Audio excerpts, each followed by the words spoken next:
It's Platt, and today we try a lager from the Ukraine. That's next to Platt's Beer of the Week.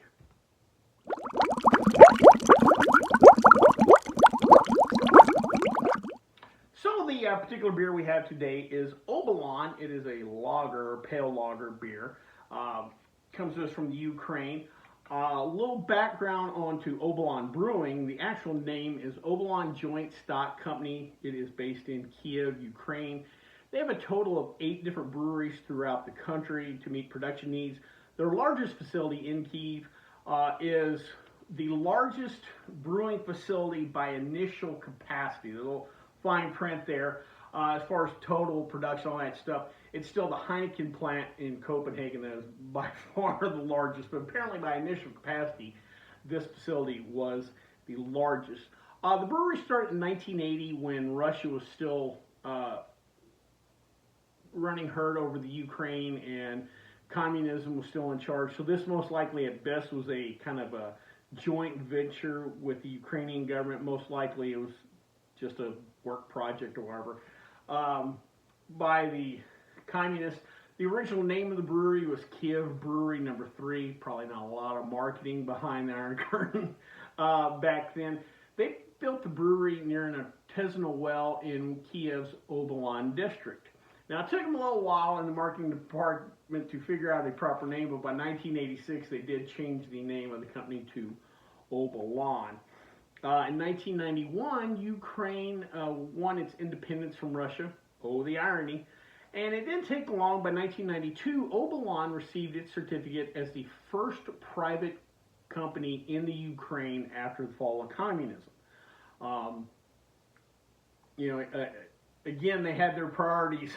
We're like, hey, let's westernize. Well, let's first privatize the brewery. But anyway, they were the first private company in the Ukraine. In 1994, they introduced Obolon Premium. That became their flagship beer. Over the next few years, again, they kind of started opening up the Ukraine. They started westernizing. More importantly, they started bringing capital from the West. I think they received a couple of different loans from various European economic collectives that wanted to, help Ukraine out. So they started expanding, started growing. 1997, they introduced a line of fruit beers or flavored beers. They had an apple, a cherry. From what I gather, something in the vein of like a Red's apple ale kind of thing. In 2002, they began finally exporting to overseas markets, U.S. and Russia. Again, the irony there. In 2010, though, they did pull off quite a coup. They became the first brewery to export to China. At the time, the Chinese was starting to open up its alcoholic beverage market. That's when I had, it was 2011, 2012, when I had my company. I remember talking to some people about China as a potential market because they were finally opening up. But Obolon was the first to get in there. In 2020, they celebrate the brewery's 40th anniversary, and they did this by releasing Obolon Zero, their non-alcoholic brew. Real quick, let's talk about some of their other beers. They have a couple of different brand lines under their portfolio. Think of it similar to the way Coors, Miller, Bud, all those do. The first beer up is Obolon Velvet. I just love that name. 5.3% ABV. This is a dark lager with hints of dark caramel. Again, think about those kind of darker notes, like when you're drinking a Bock or an amber ale, amber lager, or whatever. Kind of those darker notes you get in the term velvet. There's something classy sounding about it. Next is Hike Premium, H-I-K-E, 4.8% ABV. It's a pale lager. This is a separate line they do. It's not a contract thing. It's just a separate line. Think of it like we have Miller Lite, but Miller Coors also makes Milwaukee's Best. Think of it like that. Excuse me. Next is interesting just by the name they use. They have a line called Beer Mix. Different fruit flavors, lemon, lime, raspberry, or whatever. 2.5% ABV. Shandy style beers. It's a lighter lager with fruit flavor, lower ABV. I find the term beer mix interesting. This must be something that kind of gets lost in translation. I got a feeling over there it implies something different than what we're kind of thinking of here. lastly, they have a beer called Pubster, 5.0 or 5.0% ABV. If you see the label and kind of the implied marketing to it, you're thinking of a classic British pub. You know, you get that vibe and you're thinking, all right, this is a pale ale or, you know, bitters or something. It's actually an amber lager, which I find kind of interesting because the British, especially classically, were ale guys, not lagers. And nowadays they do drink lagers, but it's something like a Carling or a Harp, a lighter lager. The dark lager crowd is generally Germany, Czech Republic, stuff like that. So I find that quite interesting. Well, before we try this particular beer, though, let's check out the stats.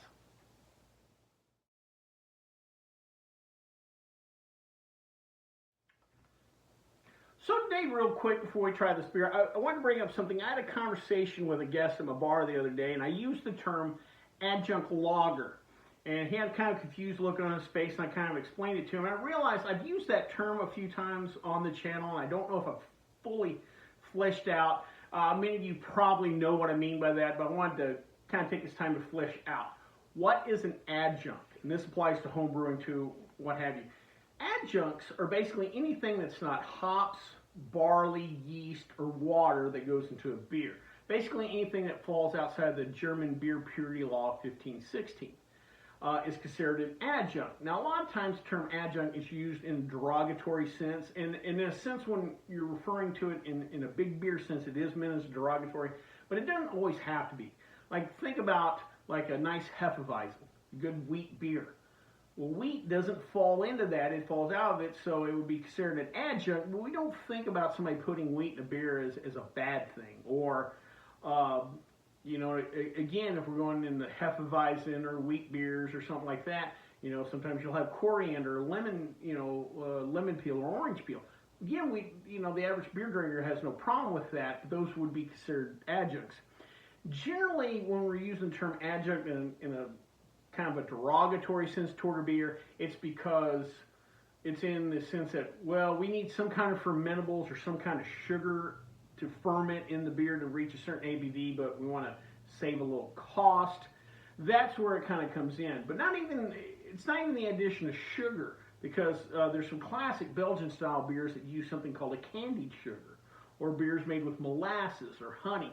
Those types of sugars do not cut the cost of a beer. Actually, they increase it, but they generally increase the quality or add a flavor profile. Molasses has a unique flavor profile that you're not, you know, it's hard to get other places.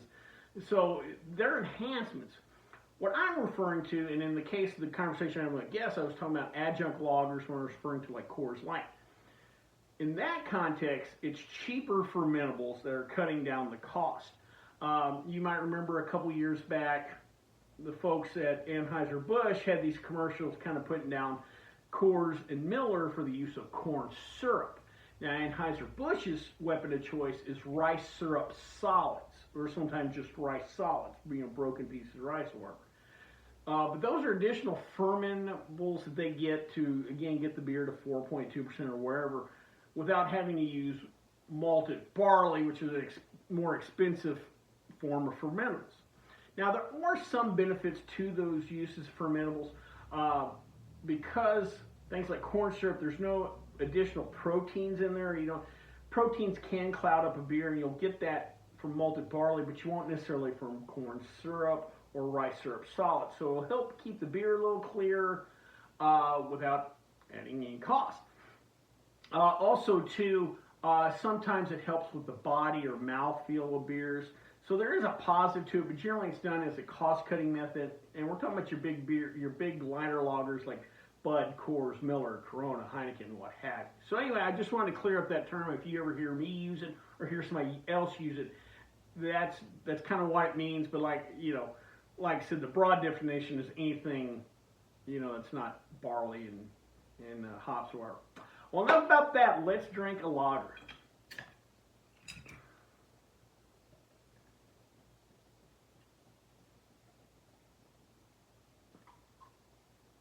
Alright. Ah, yeah, classic green bottle Euro beer. On the nose here. Even though it's not too funky, it's slightly funky. You're not going to get any hops on there. Let's give this a try.